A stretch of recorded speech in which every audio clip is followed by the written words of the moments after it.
Do you think that a little bleeding gums or some gum recession is normal? If so, you're not alone. A lot of people think that. Pink in the sink, a little bit of blood when you're brushing your teeth, that's just normal part of brushing, or that gum recession is a normal part of aging. Well, that's not true. These are actually all signs of something much more serious and that has a lot more far-reaching consequences than just a little pink in the sink. Really, all these are signs of gum disease. And this gum disease, if not treated, can go elsewhere to other organs in the body. There was an interesting study a few years back that looked at people who had actually died from a heart attack. Well, what they found is that the clot that did the killing, that actually led them to die from that heart attack, had mouth-only bugs in it, meaning gum disease and the bugs that were living in the mouth led to the heart attack. This is a big deal and something you need to know about. But it's also quite common, interestingly enough. About 80% of the population has some degree of gum disease. Why?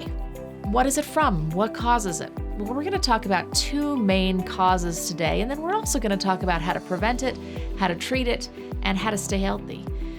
So the starting point is that bacteria love plaque. And what is plaque? Plaque is that sticky stuff you can scrape off with your fingernail on your teeth. It is the normal buildup of things in the mouth that happens after you eat, after it's been a while since you've brushed, you get a normal sticky buildup on the teeth. Bugs love to live in that sticky buildup. Not only does it protect them, but it actually feeds them. It does a lot of things. So if that sticky buildup stays on the teeth for an extended period of time, the bacteria flourished. They start to grow. And then minerals get stuck in that sticky buildup, and that's what's called tartar. It's mineralized or hardened plaque. Now, once the bacteria are living on that hardened plaque, on the tartar, they're extremely difficult to get off. I like to think of it kind of as bacterial condos. They're condos they've built on your teeth. They're really hard to get off, and they love it. They have parties in their condos, and they drop all sorts of what are called toxins out of their condos onto the gums below. The gums hate this, so the gums shrink back, trying to get away from those toxins, trying to get away from the tartar, trying to get away from the bacteria. And that's where we'll see inflammation in the gums due to all these toxins, but we'll also see bone loss, gum loss, all the things that we typically will look for when looking for gum disease. So what do you do about it?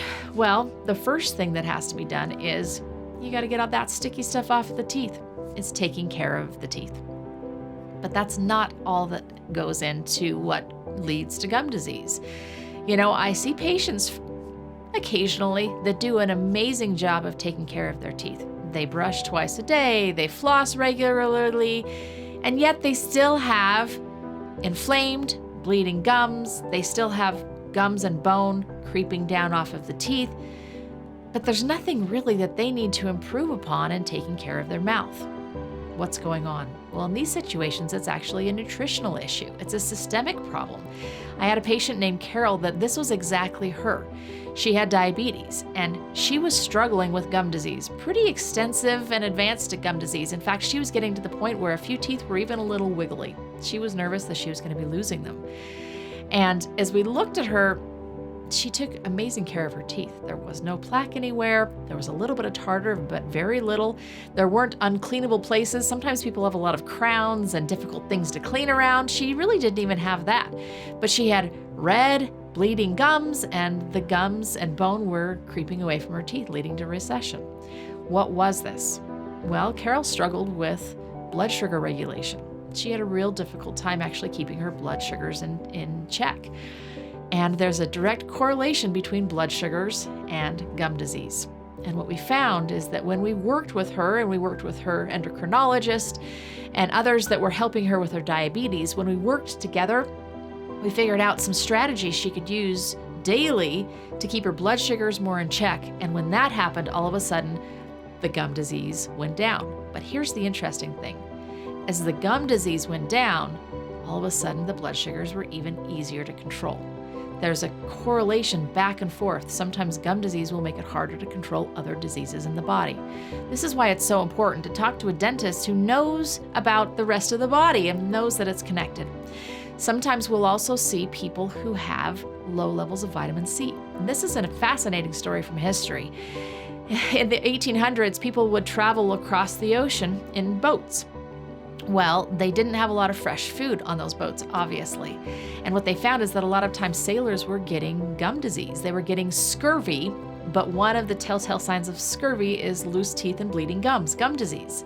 What was this from? Was it because they weren't brushing their teeth? Well, they probably weren't, but no, that wasn't the change. The change was they had no vitamin C.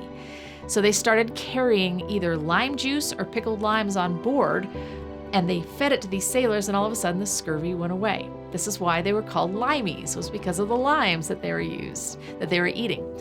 So we know that vitamin C deficiency can lead to gum problems, and that is true. So we look real closely at nutrition and say, are your gum disease issues due to nutritional deficiencies? And how can we help you with that?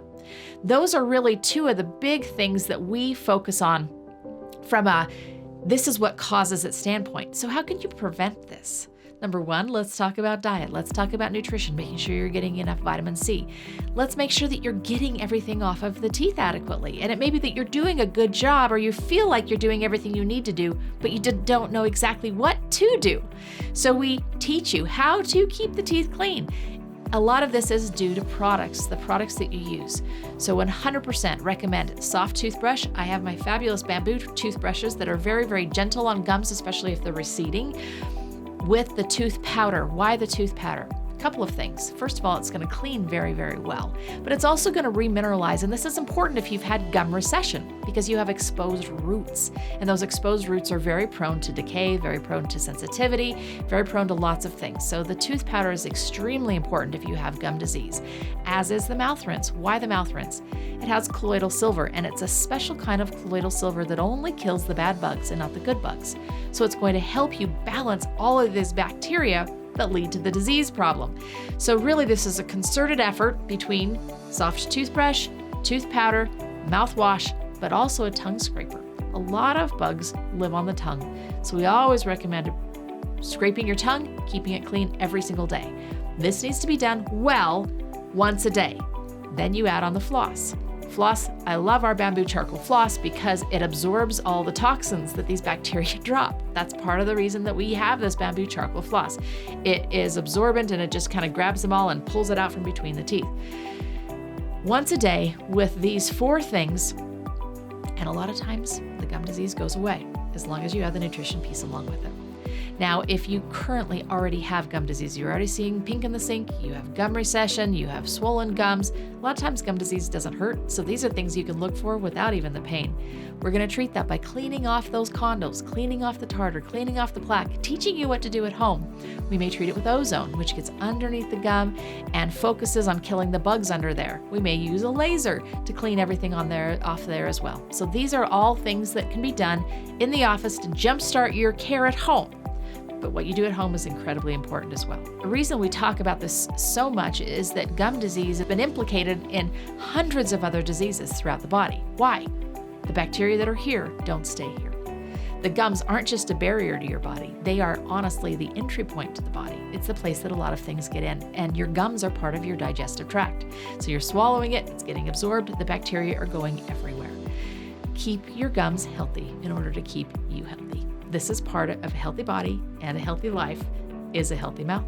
I hope you learned some things here, are going to be able to prevent as well as treat gum disease in the future because it's so important for you.